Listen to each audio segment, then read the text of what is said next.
Hi viewers, welcome to our channel.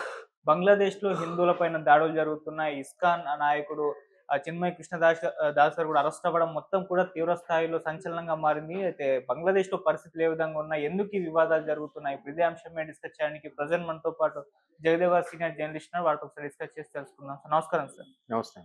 Sir, బంగ్లాదేశ్‌లో హిందువులపైన దాడులు జరగడం మనం చూస్తున్నాం సార్. ఆయన ఇస్కాన్ నాయకుడు చిన్మయ్ కృష్ణదాస్ గారు కూడా అరెస్ట్ అయ్యారు. అది కూడా సెన్సేషన్ క్రియేట్ చేసింది. ఇక్కడ చాలా మంది కూడా మాట్లాడుతున్నారు. అసలు ఏం జరిగింది అక్కడ? మీరేం చెప్తారు సార్? మీ ఒపీనియన్ ఏంటి? ప్రపంచవ్యాప్తంగా హిందూ దేవాలయాల విషయంలో గానీ, హిందూ సంప్రదాయ విషయంలో గానీ, మునుపటి కంటే ఇప్పుడు విశ్వగురువుగా, విశ్వ యోగా దేశముగా అవతరిస్తున్న భారతదేశము అన్ని దగ్గరలో కూడా విస్తరిస్తూ దీని యొక్క గొప్పతనాన్ని వ్యాప్తి చెందుతున్న నేపథ్యంలో హైందవ సిద్ధాంతం కూడా మెల్లమెల్లగా వృద్ధి చెందుతోంది.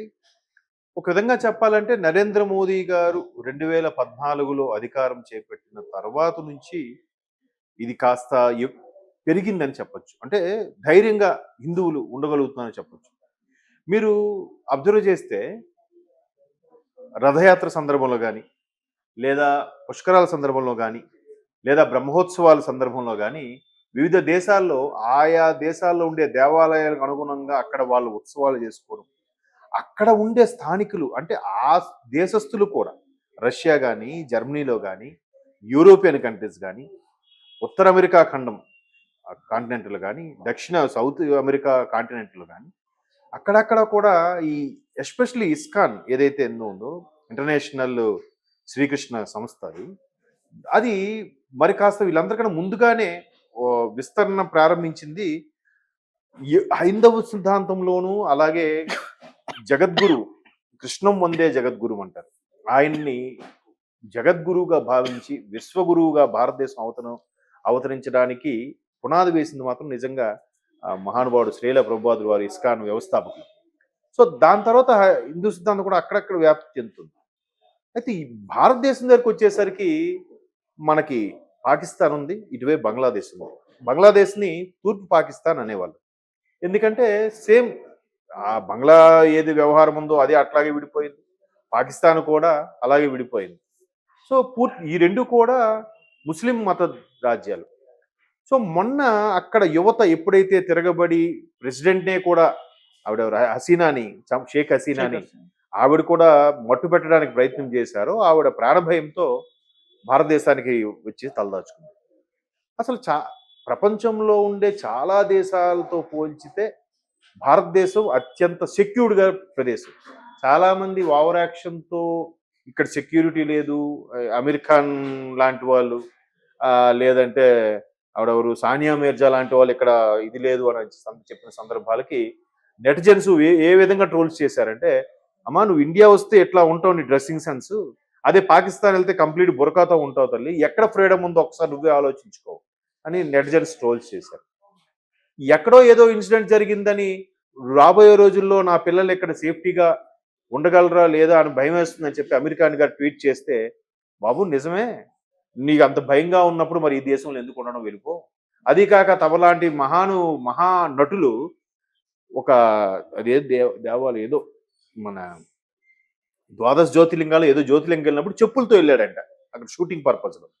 మరి అది మీ సంస్కారం అన్నట్టు కూడా కొంతమంది ట్రోల్స్ చేశారు. అప్పుడులో మీకు బాగా వైరల్ అయింది, మీరు చూసారో లేదు.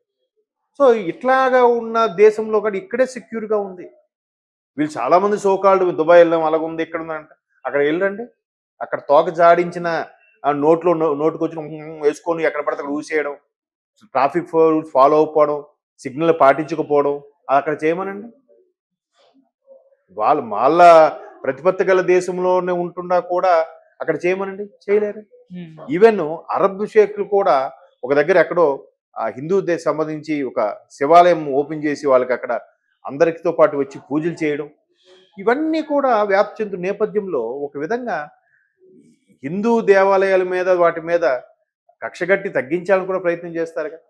ఎప్పుడైతే అక్కడ దేశం యొక్క మనుగడకి ఇబ్బంది కలిగిందో శ్రీలంక లాగా బంగ్లాదేశ్ కూడా, ఏదైనా పేద దేశాలు కూడా అలాగే ఉంటాయి, మనిషిని పీక్కునే పరిస్థితులు వస్తుంటాయి.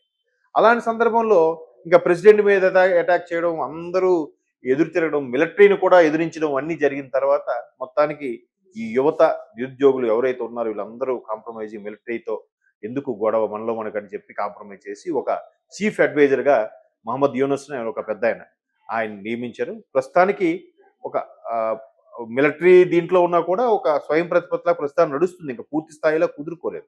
ఇదే అదనంగా చూసుకొని చాలా మంది ఇదే మన ఓన్లీ కేవలం ముస్లిం దేశం కాబట్టి వీళ్ళే ఉండి మిగతా వాళ్ళ మీద దాడులు చేద్దామని స్టార్ట్ చేశారు.